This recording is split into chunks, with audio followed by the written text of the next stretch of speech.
us, we I just forgot to hit record. Thank yeah, you. you're good. We actually, we'll take those names, we'll look the person up, verify which party they're in, and send that name to each respected party chair for them to say, and we'll say, hey, they've requested to work in this precinct, or they've requested to work for this precinct. Um, Early voting workers are actually the same now. A few years ago, legislative change. They're not. They're not just part-time workers of the county anymore. They're actually precinct officials. So legislators said, "Hey, we actually need chief judge and judges at early voting sites, not just part-time workers." And so those list of names we get from parties as well, the party chairs. That list of names a little bit different, just because it's not one day. You're committing to work currently right now 17 days possibly. And so uh, we get, we'll get a lot of names submitted, but then once we contact them and they realize what's involved, we get about a 15-20% dropout. So, but we're always looking for early voting workers. We're always looking for precinct officials. Um, Unfortunately, in Lincoln County and across the state, um, one of the probably the fastest growing, probably almost in every county, um, registered voters are unaffiliated. And so, unfortunately, unaffiliated voters don't have a party. And so it gets really tough to get those folks into a position. Um, we have to kind of tell people that's almost the last minute. If you're unaffiliated, if the board of elections work with both party chairs and they don't get the positions filled, it's like, okay, we got to have somebody. At the end of the day, we have to have people. So that's getting tougher and tougher. So. Okay. And how is the Board of Elections selected? So the local board of elections, it actually will go back to your party chairs. The party chairs of each party will submit names to the state board, and the state board will ultimately um, pick those. First, though, it's the auditor, and it's kind of all just a formality, really. Only one time since I've been here since 2013, I've seen the state board not appoint a board member that was suggested. So, and that was actually over in Cleveland County, I believe. So the party chairs, local party chairs, submit those names, and usually you submit if there's two seats available, you submit three. You always submit an alternate as well, and but that's how that goes. And along with the state party, I mean the state board, excuse me, the state board of elections is their names are submitted from the state party chairs. Now, how that goes, that's up to each party. Sometimes um, each party may during their local convention may hold an election to elect those folks, or they may say, "Hey, the party chair, you just pick somebody." And so each one of them does a little bit differently, and from what I understand, some of them do it differently every other year, every 2 years. It is for the local boards an every 2 year term, and it's and they're on odd numbers. So we will be coming up next July. We'll get new board members or the same board members, but I'll have a swearing in next July. So it is a 2 year term. Now, currently, the county board has three Republicans and two Democrats. Is that the same around the state, or Yeah, yeah, yeah. unique? That's the same around the state, all 100 counties. The state auditor picks who will be the board chair, and the way it's been in the past, it really didn't matter if it was the governor who picked the board members or if it's the auditor who picks the board chair. Obviously, the party of that official would get um, more members on the board than the other party. The way the law reads, there shall be no more than three of the same party. which, if you have a Republican state auditor, you're going to get three Republican members. If you have a Democratic state auditor, you're going to get three Democratic members. And that's just, yeah. And it's the same way on the state level. The state board is the same way. Five-member Okay. board. Yep. And that five-member board is made up of three Republicans and two Democrats representatives now. So, and that's, that's the way it's been. I've had it both ways, of course, since 2013. So, yeah. And how are the locations of the early voting decided? So early voting sites in Lincoln County, we if you've ever looked at a map, we're very long, right? So we're narrow and long. So we've always had a site on the west end, western Lincoln County. We always had a site on the eastern end of Lincoln County. And on the east end, it's always been at East Lincoln Community Center for years and years. Wait a minute. Hold on. Oh, oh, I'm so sorry, Oh, Bradley. you're good. Okay. You're good. And so on the west end, we have start now since the West Lincoln Library's open, we've started using that facility. So that facility's been chosen. In Central, we use our office. And then in the past, we have also used Betty G. Ross Park, the Lentz gym. Um, the board did not use that this time. They've got the building needs to be updated. It's a lot of power issues. It's actually a great site because it's flat. I like it for anybody who has a hard time walking in. It's flat. It's easy to get into. Um, but it's just not, we continuously had power issues. So, but the sites are chosen by the board. Okay. Yeah, they're chosen by the board. Yep. And who decides the number of poll workers for each precinct, and on what basis? So poll workers, how many? Well, the board decides, the local board decides how many poll workers. I will tell you this much, since 2013, I've got there, I've never had to turn anybody away. We're always needing poll workers. So, but typically what a precinct looks like is you have two judges and one chief judge. So that's three. What you would like to see is at least two more from each party that are assistants. So you're always looking to chase seven. Obviously, at Westport, Lowesville, some of the larger precincts, Northbrook, Howard Creek, you would like to see about nine, is what you would like to see. One thing I will say is that there was a point a few years back in the presidential election. I had Channel 36 here, and we did an interview because Lincoln County, percentage wise, we had the lowest amount of precinct workers working in our precincts. And they were trying to kind of bait me into, hey, you guys are going to fail. And I explained to them in Lincoln County, 55, 50, 80% of the people that's going to vote is going to vote early. And so we're comfortable with seven. We would always like to have nine. So, Now, I had a question here, and I'm not sure after what you just said. What do they do with applications for early voting poll workers who are not selected? But it seems like you can use everybody that stands up and wants to do it. yeah, even early voting workers, I don't know that we've ever, I mean, I don't have the authority, but the board, when I submit those names, as long as the party chairs submit them, I submit the names. Yeah, because what we end up with, we always try to go about 120% of workers that we need, knowing that, I'll be honest with you, by the time we get to the date that it starts, someone's got a health issue, someone has a sick kid, we end up losing workers. So, yeah. What are some of the key challenges that come up for you, and how are they handled? Say shortage of somebody, or the wrong person shows up that's not supposed to be there, things like that. What do you do when there are situations that come up? Well, we've been pretty blessed, I would say. We've not had a lot of situations. I know some surrounding counties kind of have struggled with some of that before. Precincts not opening because the chief judge didn't show up.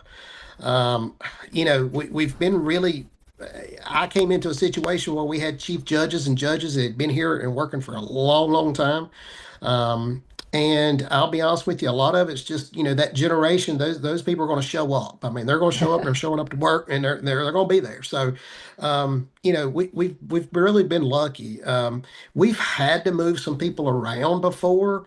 Um, you end up somewhere where maybe two or three people couldn't come to a precinct, and you try to ask someone close by if they can slide over, or even someone in that precinct um, that should be working in that precinct is working out of precinct. We can say, hey, we don't need you here, just you can go to your home precinct. And that is something we try to do. We try to encourage the party chairs to let folks work in their own precinct, because it is a long day, and you get down towards, you're leaving there at 8:30, 8:45 sometimes, and you've been there since 5:30, 5:45 that morning. It's nice to be able to just a 10-minute drive home versus maybe crossing the county 45 minutes. So, yeah. How do people in nursing or retirement homes get registered or ask for absentee ballots? So in the past, there and it's still available. You can each board of elections in all 100 counties can do what they call MATS team, multiple assistant teams. So a MATS team can go out and help those folks get registered to vote, help those folks with requesting an absentee ballot by mail, helping those folks vote that ballot. There's a lot of things that MATS team can do. Usually, it's the social worker at each facility that will contact us and say, "Hey, we've got some residents that would like to vote."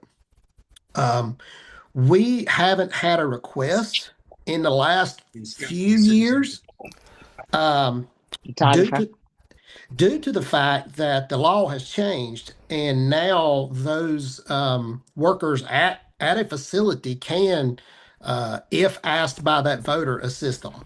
In the past, it was illegal for them to assist if they were an agent of that company, but that has now changed. So we've got less of that because of that. I believe. I think the social worker and other folks there are helping them, and they are legally able to help them vote now.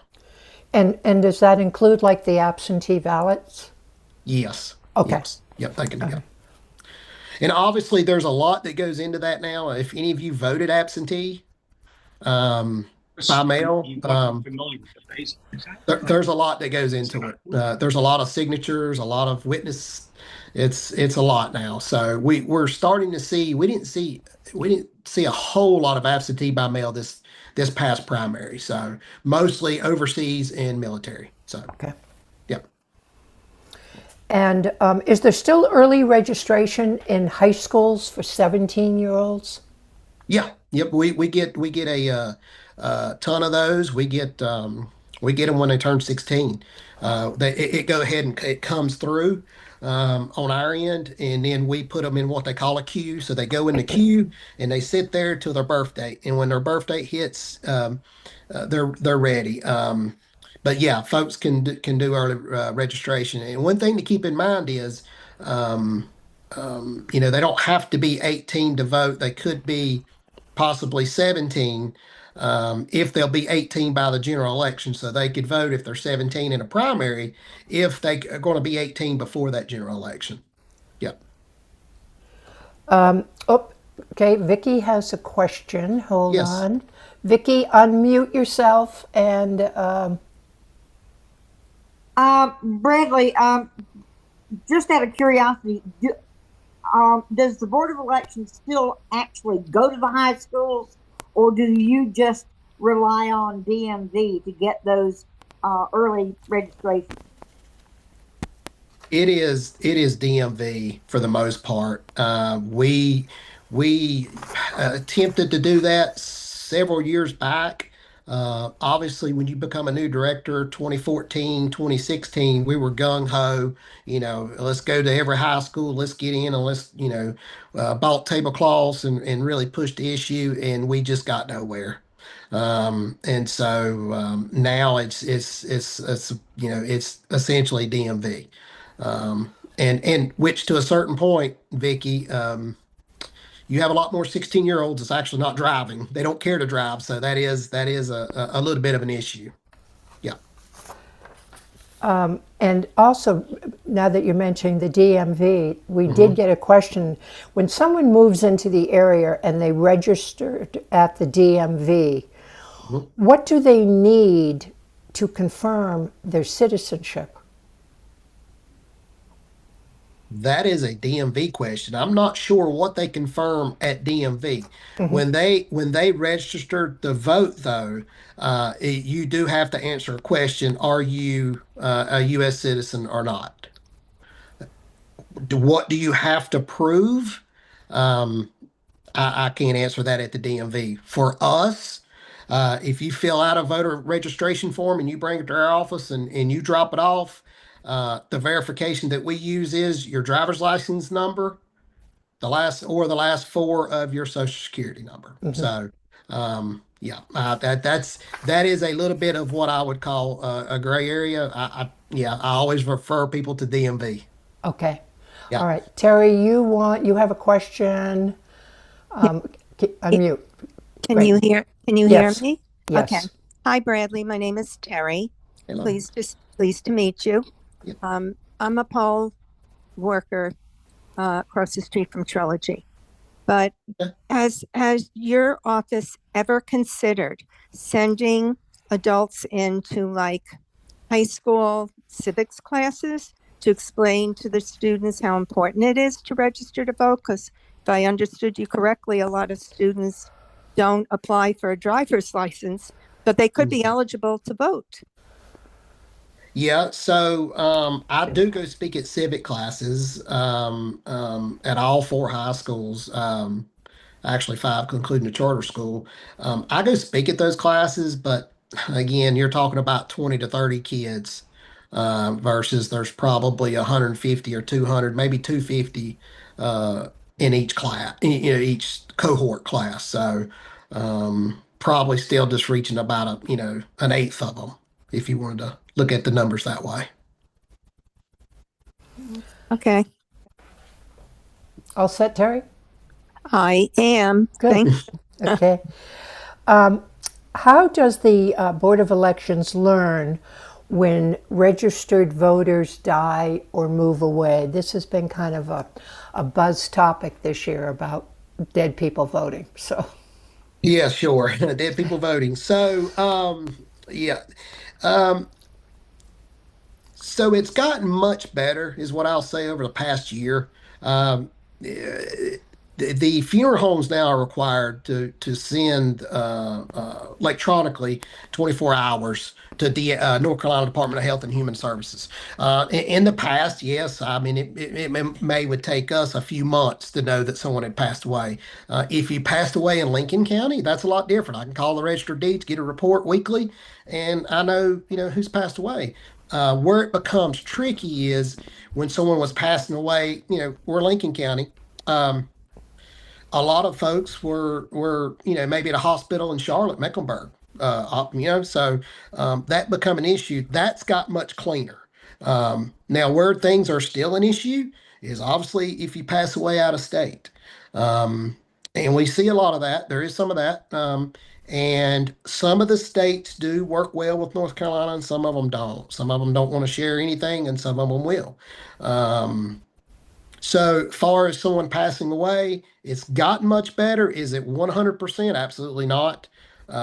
It's still the out of state folks are really that's really hard to find. I mean, I have some situations now where state has me flagged for around 12 folks that birth dates are kind of giving them some confusion. I've got one person that if he is registered to vote and he's still alive, he's 124 years old. Um, I can't prove. I did take the initiative and actually go to the person's house and talk to a neighbor. And it's just a situation where the gentleman probably has passed away. I can't confirm it. We don't do anything without a record, right? We don't remove anybody without having some sort of, you know, a record to do so. And so you end up with maybe a few exceptions like that, but it's the folks again out of town. If someone moves out of state, that gets really hard as well. Um, Some states, Tennessee's one of them. If someone registers from North Carolina and they put, the important part to remember is that person may not put that they're front that they were registered in North Carolina. If they do put that, Tennessee, that county will actually send me a letter saying, "Hey, this person just registered to vote, and they told us they were in Lincoln County," which is great. And then we remove them. We use that letter, we scan it in, and say, "Okay, this person's removed." Um, but outside of that, it gets hard. But we do have states always had some checkpoints in place as far as what they call NCOA, National Change of Address, that gets run twice a year in January, or around January, whenever the list is ready, and around July. And so what that does is that they kind of cross reference with the Postal Service and say, "Hey, here's a list of people that you guys have registered, but we don't know if they live there or not anymore. They moved their post, and so we'll send cards to verify, and we send verification cards." And usually that list can vary. It varies all the time, but it's somewhere between 300 to 700 folks. And which is probably normal for us. And granted, most of them's on the East End. We have a lot of people moving in and out down that way. As more townhomes and apartments are being built, we're going to see that much more, much more. Yeah. How quickly does the DMV notify you of a newly registered voter or registration changes such as name or address? It's nightly. It dumps overnight. Wow, that's Yep. impressive. It dumps overnight now. It used to be we would get like a weekly deal, but it dumps now overnight. So we get it fairly quickly now. Excellent. Yeah. This is interesting. How do you know your tabulation machines are accurate? Yeah, we get that question a lot actually, yeah.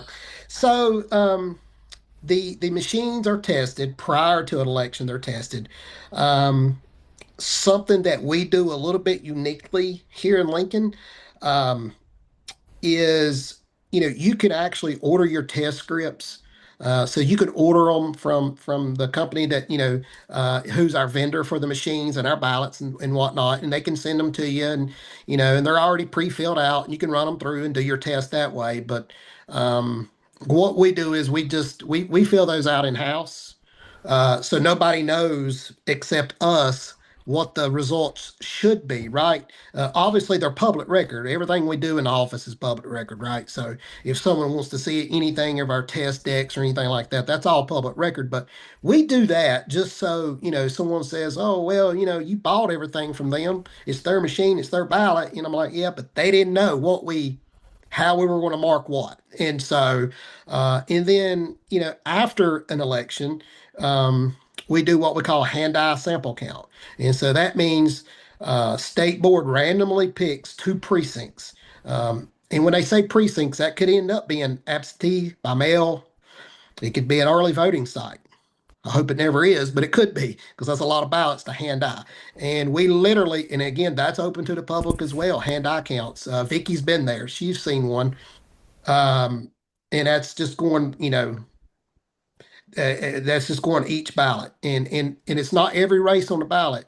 It's always the top race, federal election, whatever the top federal office. So this coming fall, it will be the Senate race. So you will hear those two names running for Senate over and over for an hour or two as we hand count those. If there's no change, then we're good. Sometimes will there be a change? There could be where someone maybe bubbled one, right? They bubbled a candidate, but then laid their pen on the next bubble for another candidate and just left it there a little too long. And maybe that machine read that ballot as an overvote, and the person said, "Well, I'm not worried about it. Just count it." Uh, the board would look at that and go, "Well, their intent, obviously, they bubbled this one in." So the result would change one, right? So that can happen for sure. Terry, what is your question? Okay, so Bradley, what recourse does a chief judge have the morning of the election when persons who are supposed to be there to work don't show up? Yeah, recourse. So, far as recourse against that person, really nothing we can do. We have no, I mean, you're going to end up with a no-show. It may be a precinct or two every election, kind of.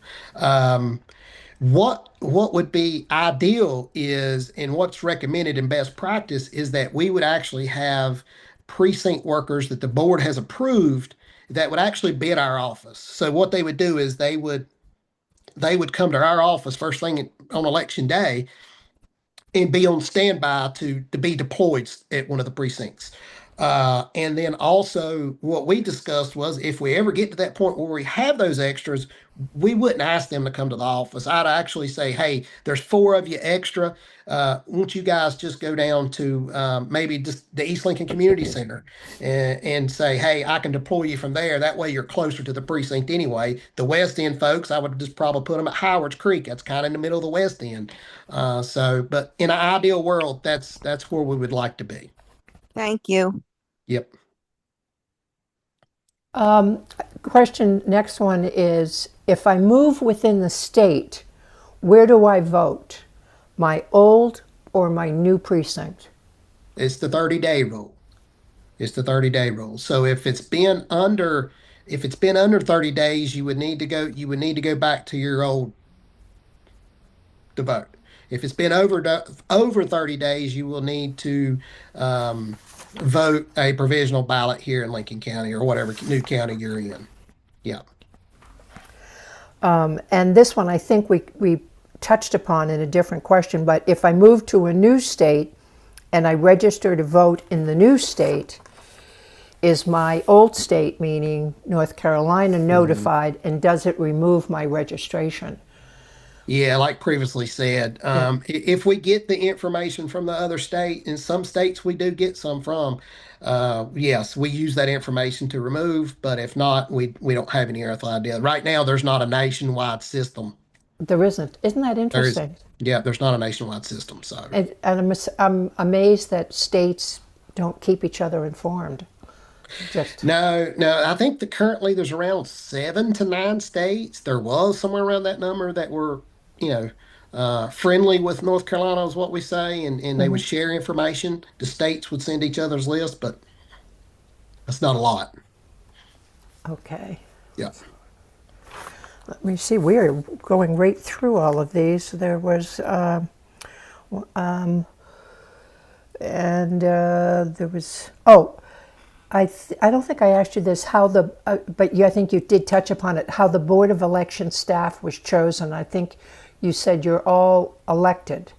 No, no, we are not. We no. So staff, I was appointed. So the local board for a director, the local board will make a recommendation to state board of elections, and the state director will, the way the law book reads is shall appoint uh, the director that's named that they send up. So that's how I'm put into the place. Um, the employees. Everyone else that works at the office are actually employees of the board. So the board hires and fires all those folks. Um, the only difference with me is directors are a little bit uniquely that the board can recommend a termination of a director, but it's up to the state director and state board to make that determination. And I think that was put in place. I mean, that's been there forever, but I think that was put in place to kind of keep politics out of the job, so to speak. Where if you have a board turnover every 2 years, you're not having directors every 2 years rotating in and out. Um, so, and that's I think that's why that's there. Yeah. What would be the reason for termination?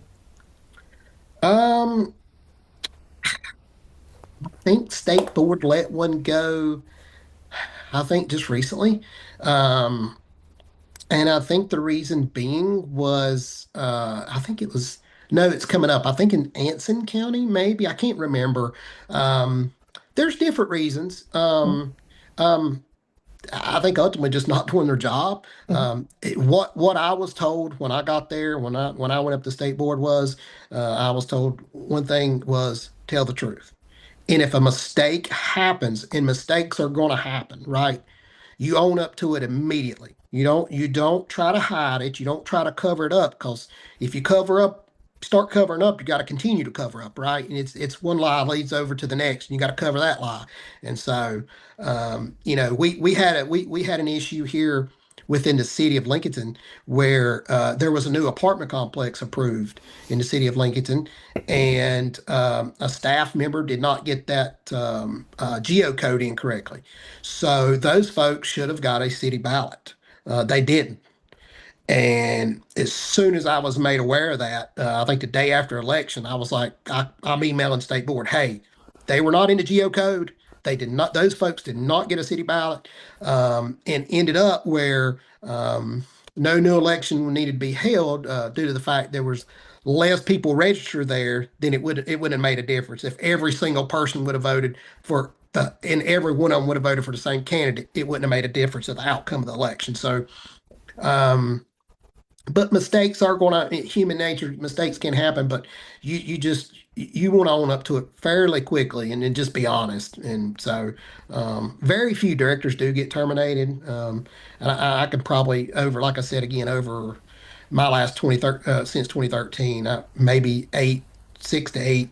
Um, One thing that has changed a little bit too is directors and staff now are required to be background checked. So the county does a background check, but now what's required is the SBI. We go get fingerprinted and do an SBI check.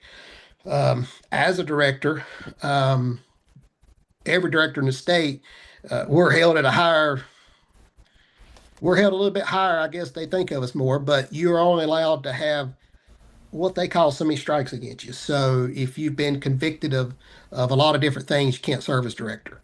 If you, I mean, there's a lot. I won't get into the details because I don't know them off the top of my head. But they got a little system, and it's so many strikes. And if you did this, well, if it's been 20 years ago, kind of forgive on that if you weren't director. But if you do something, and if it's been in the last 5 years, and they find out. So, and all staff, like I said, what they ended up saying was clarifying was not just directors, but anyone who uses SEAM software.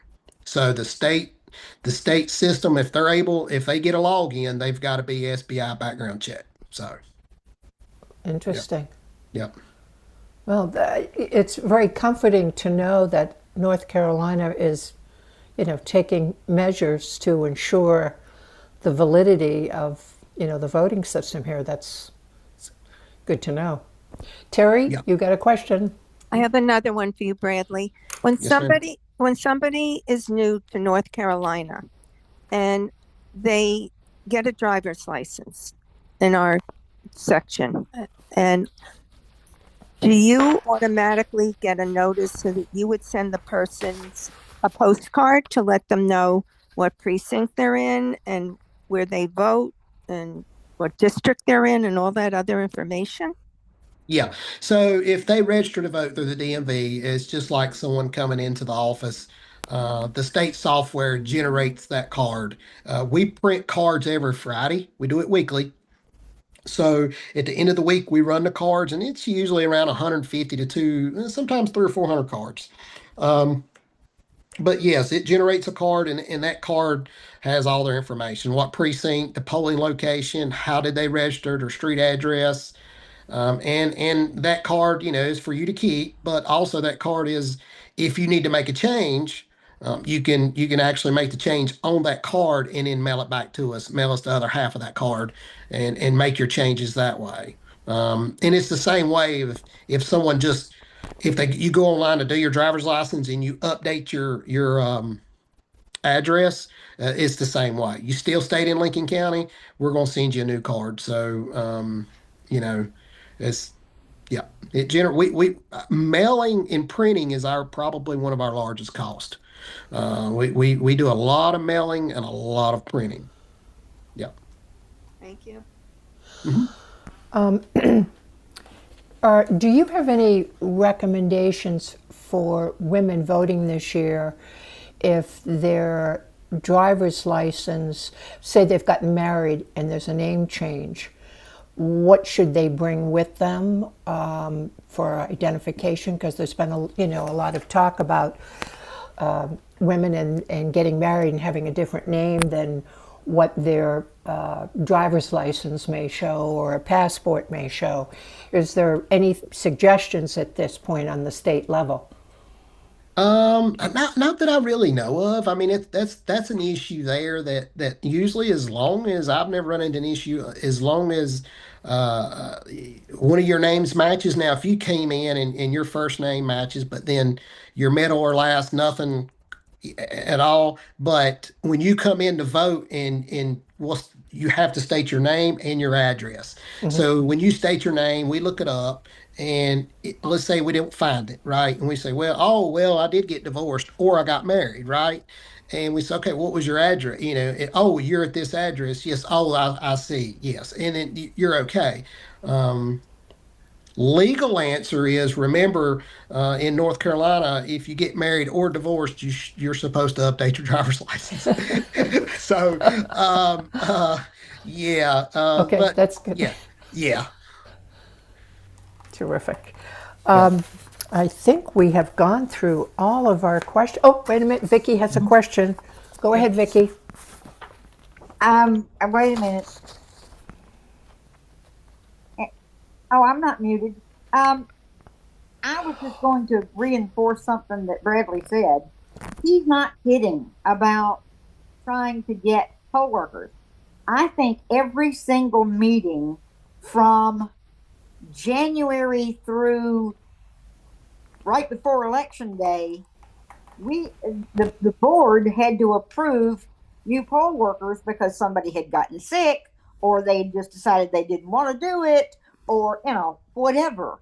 So every board meeting there were new poll workers, and we still ended up short poll workers in some places, right, Bradley? Yeah, yeah, that's correct. Yeah, yeah, yeah. I did see one question I didn't ask. Mhm. What do we do if ICE or some other form of voter intimidation shows up at a polling place? Yeah, so that was discussed back at a conference we were at in January with by state board, and they're going to come down with some guidance, with some better guidance for us before fall, because it's one of those things. We did have some. I think it was 2024, 2020. We had, I can't remember which election it was. We had a lot of DJs showing up at precincts. It was I think Rock the Vote group. For the younger folks, showed up at a couple of our precincts with a DJ and stuff, and it becomes, and we've had street preachers show up at precincts. I don't know if any of you ever experienced that before. It becomes one of those things where obviously law enforcement, um, are very wary of those wanting to possibly impede on that person's right to be there and do what they want to do. And so it becomes an issue of, you shall not impede a voter access to vote. And so it gets tricky. What we tell our precinct officials, is obviously, if you feel threatened or if voters come in and feel threatened, sometimes they don't want to hear it, just call 911. And we say that not lightly, because law enforcement, they actually usually about a week before election day, they have a Zoom call as well, and they have people who go over with them about elections and about precinct um, uh, officials and their roles and what authority they have. What a lot of people don't realize is, on election day, chief judge and judges actually have a lot of authority. Um, uh, and so, I mean, you're talking about three people who are going to determine that day whether or not you vote, right? And so, chief judge and judges actually have a lot of authority to control that precinct and to manage it. But we always encourage, law enforcement first, and then call us. ICE has been a big, we get a lot of questions about that. We We're not concerned about it. I don't think they're going to show up in Lincoln, but obviously, if they would, again, we tell them to call 911, and then obviously call our office. And one important thing too is for precinct officials, it's pushed over and over during training is, um, if someone shows up at a precinct and they say they're ICE and they look the part, I mean, let's say they got a badge and they got this and they got that, and that don't mean that's who they say they are. We always tell them you need to ask for a photo identification, and once you have to have a photo identification, you've got their name, call the office and we will verify. Three times since 2013, three times State Board of Elections has visited one of my precincts. They will go out on election day and do checkups on precincts. We're close enough to 40. They can leave Raleigh on 40 and hit us, hit Catawba. They can just kind of jump off 40. And all three times I was no prouder for our chief judge to look at that state board and tell them, I've got to call the office, let me see your ID. And then they called me to verify. They wouldn't let them in the precinct. And that's the right thing to do. It doesn't matter who it is. If they're not, if they're not there to vote, I don't care if they say they're this, they're that. And that's but probably one of our biggest fears is imposters, right? Is somebody coming up and saying, oh, I'm with such and such, here's my badge, so yeah. Thank you for that. Yeah. Hold on, Diane, I think you wanted to ask a question. Are you still there? Diane? Diane, you're muted.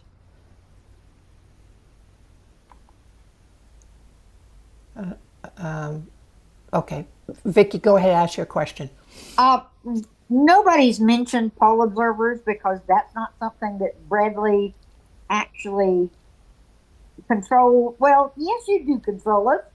You let it. I mean, the party, the county party chair has to notify Bradley by statute at least by noon the day before each shift of who's going to be there, and we've got to show ID when we walk in that door because that chief judge is not going to let us stay in that voting environs until we have proved that we are who we say we are and we match the name that the party chair sent to Bradley.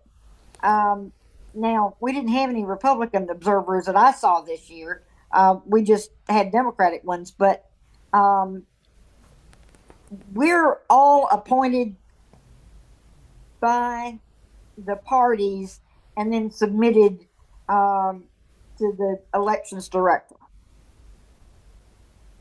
Yep, yep. And so Vicky, what I'll say is we don't, our office doesn't have a lot to do with the poll observers. Really, we tolerate you guys, but the law has changed tremendously on poll observers. In the past, I could tell a poll observer, go over and sit in a corner, and if you say a word, we're going to throw you out.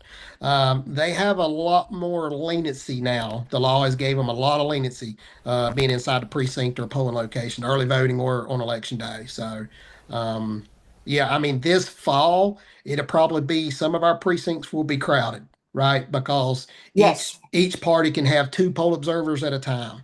So, that could be four extra people in a precinct.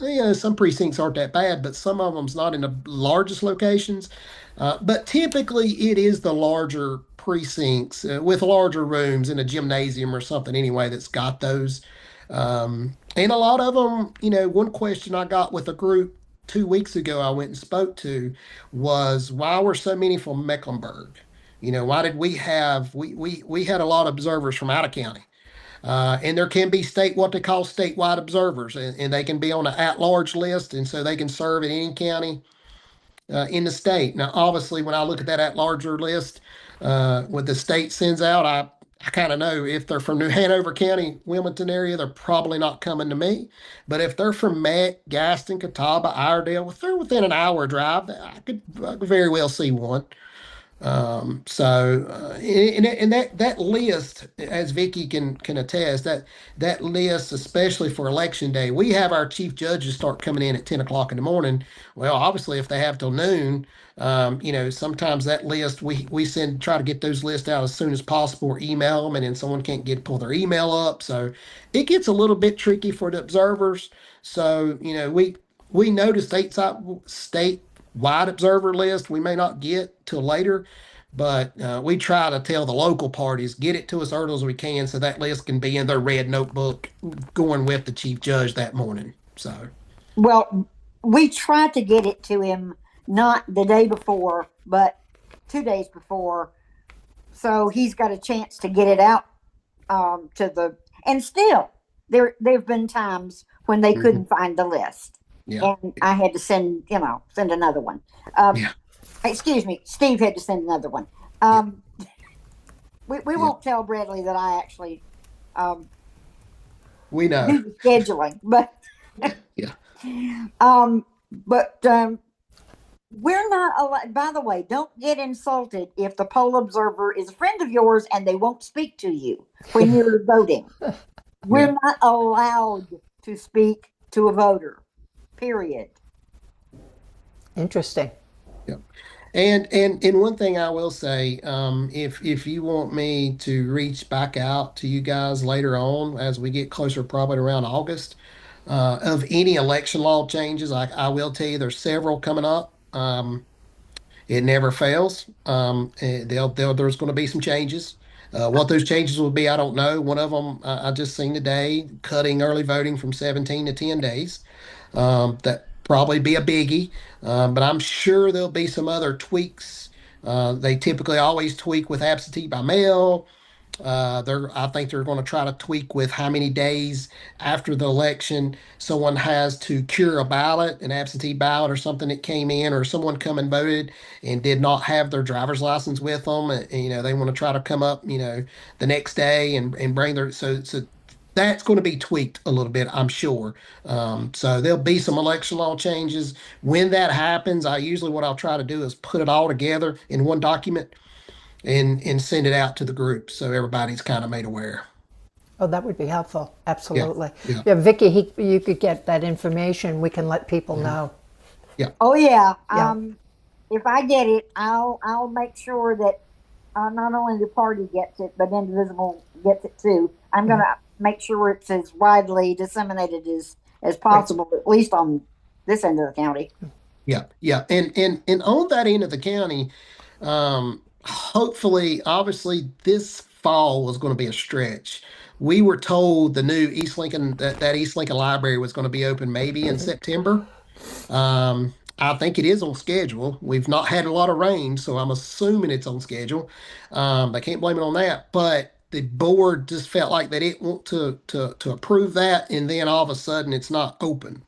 So, but my assumption is, and I don't speak for the board, but the feeling I've been getting from the board is there'll be two early voting sites on the east end, one staying at the East Lincoln Community Center and one at the new library. So, once it gets open, what we have been told, I've looked at the plans, is they designed the building with elections in mind so that the library can still function, but there's two or three different doors to enter and exit in that room while the library still doesn't have to be bothered. So Um, Bradley doesn't don't the early voting sites and days have to be turned into state board by July the 24th? yeah, yeah, they all have to be all plans need to be submitted. This board currently voted, Vicky knows, voted to approve the both one-stop plans for the primary and the general. But what I'm hearing and this came from a few weeks ago, we had a legislative day in Raleigh. So all the directors, well, 60 of us, 60 directors showed up, and we obviously went from door to door to our legislators, House and Senate members, especially the ones on the election committees for the House and Senate.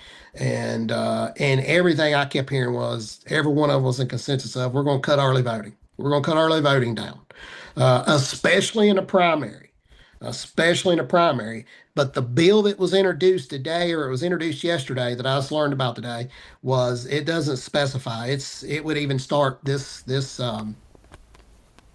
election, this general election. Now that being said, um, it's going to be a lot. It's going to be a lot. That being said, though, the way it reads currently, it would be 10 days straight. So that includes Saturday and Sunday of the first week. So we don't know. I will say this much: sometimes legislators will write a bill and not quite. I'm not going to say read it, right? They read it, but they overlook something. And so did they mean to put it in there 10 days straight, or did they mean to have 10 days of voting like it is now, where local boards can say, hey, we're not going to open Saturday and Sunday. But that last Saturday, everyone has to be open till 3. The last Saturday is in the law, it's there. But so I don't know. That's up in the air. Those are questions that I have. Um, We've tried Sunday voting, and it wasn't well received. I think at some point it would be, maybe, as we keep growing. It's just, and a lot of that is, I won't be a denier of it. A lot of it is training voters, right? Is if you keep doing it every Sunday, you may get more participation, right? As more people know it's open.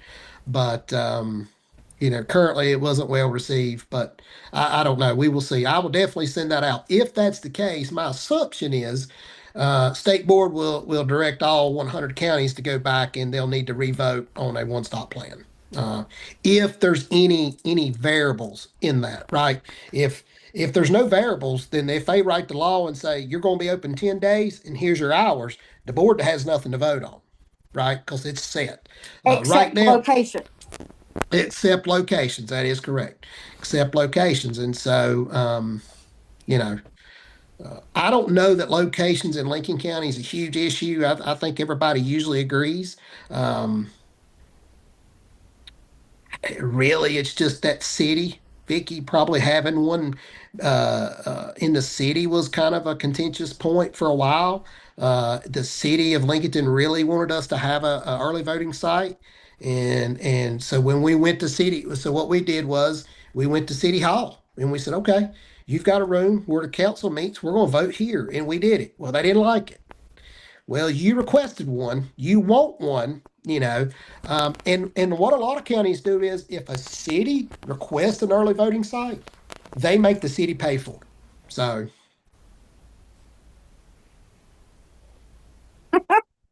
yeah, Well, it's just 8 o'clock. yep. Bradley, you've been wonderful. Just a Thank wealth y'all. of information. Y'all have too. Thank you Yes. so much for spending this time with us and And I will educating definitely, us. and I definitely will forward any information to Vicky to Great. share with you guys. And I have your email as well, Mel, and I will Thank you. definitely, yep, share that information that comes in. And I don't like to put too much out yet because it's kind of premature. But sometime, probably, hopefully in August, legislators are out of there and done. Okay, Yep. great. Any other questions quickly before we sign off? Thanks for joining us, Mr. Putnam. Nope. Thank you, Vicky. Yes, thank you, Mel, and thank you, Bradley. Really appreciate it. Yep. Thank you all.